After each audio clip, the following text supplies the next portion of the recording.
Hello, everybody, and welcome back to the Patient First Podcast. I'm your host, Dr. Bryan Laskin. And as always, I'm really excited that you're here. And we have, again, another great guest with us today. Gary Salman, who's a successful entrepreneur and sold his first tech business at the age of 30. I had a lot more gray hair when I sold my first one, to a publicly traded company. That company pioneered one of the first cloud-based healthcare systems serving thousands nationwide. With a background in database development and over 19 years in law enforcement, Gary brings a unique perspective to the tech industry. His vision and drive enables Black Talon Security to provide cutting edge and customer focus. Gary, thanks so much for being on the podcast. All right. Thank you so much. Honored to be here.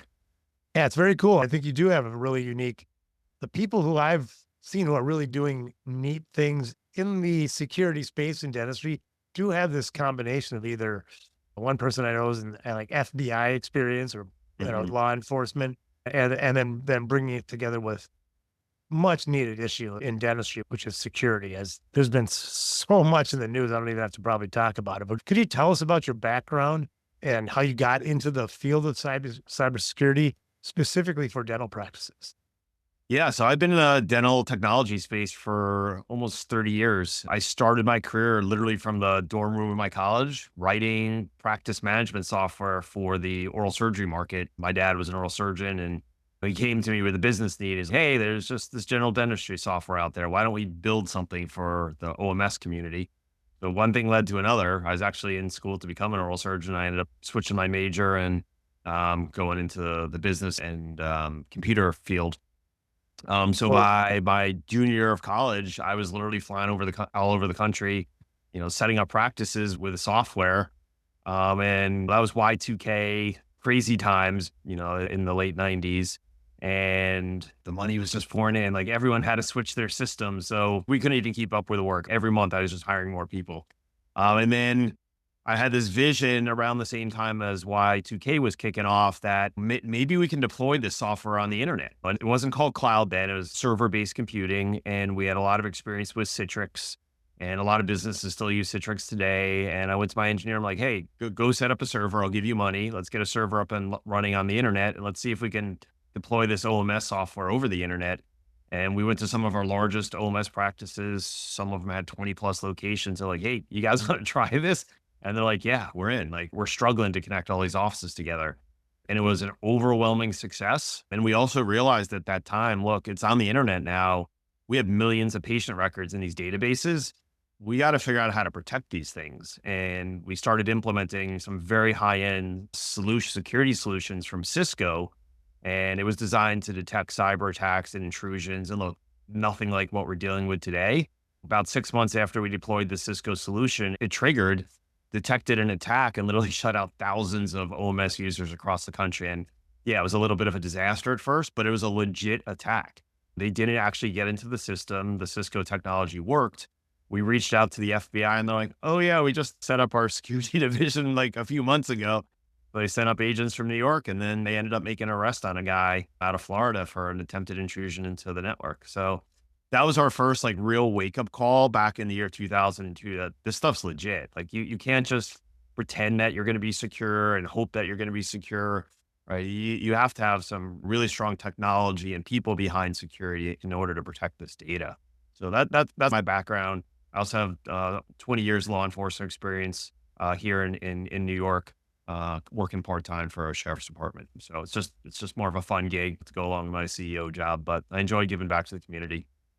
couple things. One, now I know why it took me 15 more years to sell my first tech company, because not only was I not coding for my dorm room, I was doing much more less productive things in my dorm room probably. And then I went to dental school and practiced dentistry for 20 years. So you knew what you wanted to do when you grew up much earlier than I did. But I want to ask you a couple things about, because my background is not in security, but it is in like HIPAA compliant communication and going to the cloud. And one thing that I find that is a myth that I'd love to have you either validate or discredit is that people think of the cloud being less secure than like a server in your closet.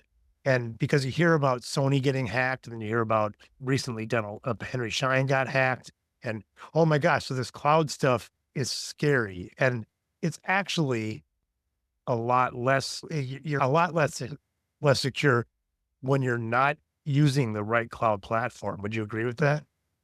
Yeah, my background, right? Cloud technology. I am a huge proponent of cloud. I think the number one business mistake that leaders make is they instantly assume that moving to the cloud makes them more secure.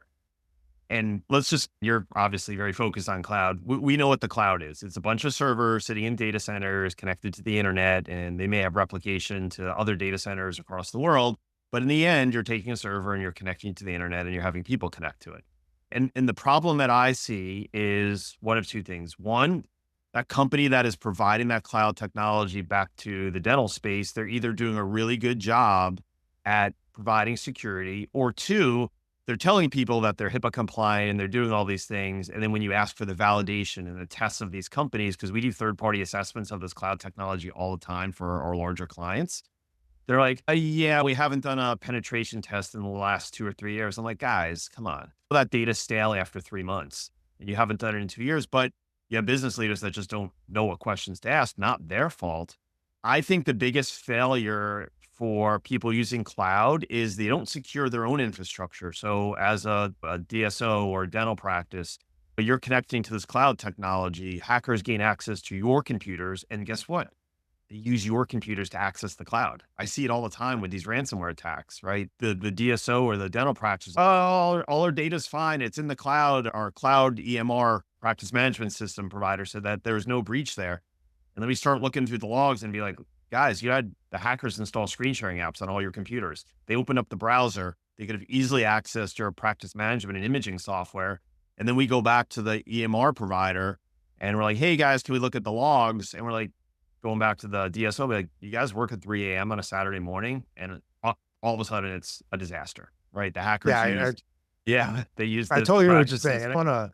And I'm avoiding going down the rabbit hole where we could talk for hours about actual cybersecurity because that's something that obviously we take very seriously too. But what I would restate what you said is that going to the cloud does not solve the problem of cybersecurity at all.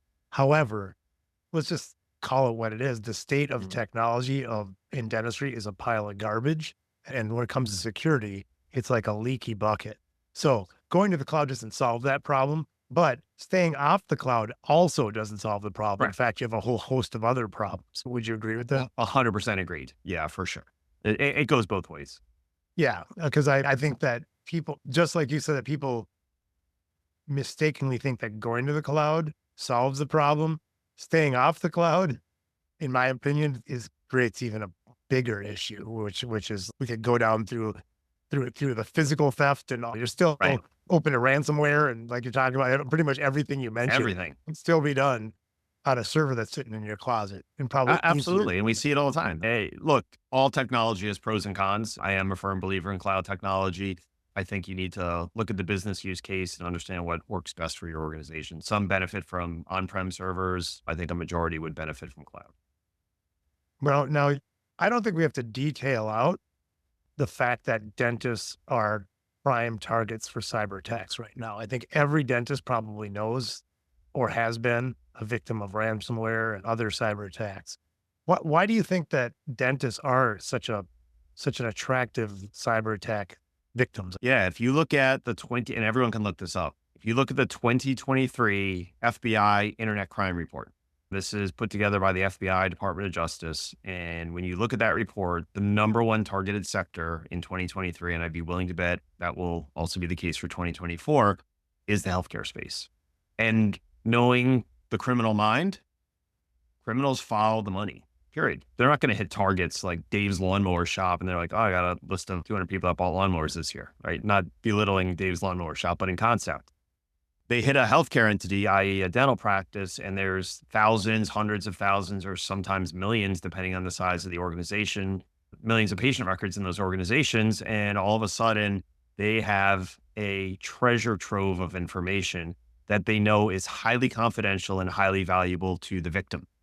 And these hackers, they have their own channels that they talk about the types of attacks they're executing on Telegram and the dark web. And they do now know that dentistry is very profitable, meaning from a ransomware and data extortion perspective. We know that They are specifically targeting dental based on the release we put out with the ADA and AOMS and the FBI about targeted attacks against the dental community. So I think you break it into two buckets, Brian. One is the targeted attacks, which we know exist. And then you know what? Practices sometimes just get hit by accident, right? The hackers will scan millions of IP addresses on the internet. They come across a practice that has a misconfigured firewall or misconfigured technology. They actually have no idea that's a dental practice. And they just start picking their way in. And once they land on the practice's server or their technology, whoa, look what we got here. Yeah. The people listening to this podcast might be thinking, they could be a CTO at a DSO, or maybe they're a dentist that has a technology company that puts in their server or maintains their monitors and whatever the technology in their practices. So why do you think that there needs to be a special focused cybersecurity vendor in addition to a technology vendor or a CTO? Yeah, like I think the best analogy I can give you is the healthcare space. You have internists and you have specialists, right? You're not going to your internist to have cardiothoracic surgery, and you're not going to your cardiologist to complain about a cold. You're in the technology space too. And there's a great deal of specialization in the technology space. There are people who just specialize in cloud technology and cybersecurity and setting up computers and networks. So I think one of the biggest challenges that I always see in the dental space, whether it's a mom and pop practice or a large DSO, I'll say to the doctor or I'll say to the CTO, what data do you have to validate that you're secure? Are you working off of feelings, or do you have actual KPIs and data that shows your firewalls are configured properly? How many vulnerabilities do you have on average on your computers? How high risk are they? Who's actually patching the machines to make sure they're not vulnerable to a cyber attack? Who's monitoring your antivirus software 24/7? I say you run your businesses off of data and you look at production and year over year growth and EBITDA and things like that, but no one seems to be looking at data from a security perspective. I'll say at the smaller to small, medium sized organizations, some of the larger DSOs are definitely starting to look at that more carefully, and the private equity companies are pushing it. So you really need to be data driven. So we don't dabble in security, right? We do it 24/7. We have about 55,000 computers in the dental space that we are 100% responsible for from a security perspective. And we also do ransomware attacks and cyber intrusions. So we're actually seeing how these networks are getting breached. It's not a theoretical thing. So I think a lot of the IT companies are basing their decisions on theoretical concepts, or what worked fine for them for the last 10 years, of course, will continue to work when you have the old dog that's trying to do security. So I think there's a huge opportunity here for organizations to partner with a company like ours to help them really understand what their compliance risk is. But you do that. We're going to handle it from a security perspective so they can see what their actual technical risk is and have a trusted partner that really understands security. Yeah, and really speaking our language too, because what two things that we focus on is data accessibility. And you can't have data accessibility. You can have it if they seem like they're intention, which at some points are like secure data and having it accessible, but it's actually the two have to go hand in hand, right? You may have to, for it not to be a massive problem. It needs, and the irony is that the people that are the most vulnerable are also the ones that are trying to claw the data to themselves. And if you look at HIPAA, everybody knows the regulation HIPAA, and they look at it from the security and the privacy rule. But in actuality, you know what the P stands for in HIPAA? It's portability. The whole Yep. point of HIPAA was to make data accessible to patients and to dentists. And they had to put in security and privacy to make that have the data be portable. And the irony that none of it has actually been implemented well within dentistry.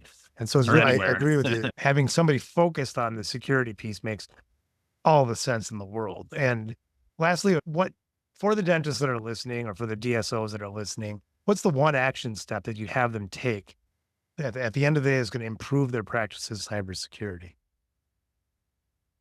Take ownership.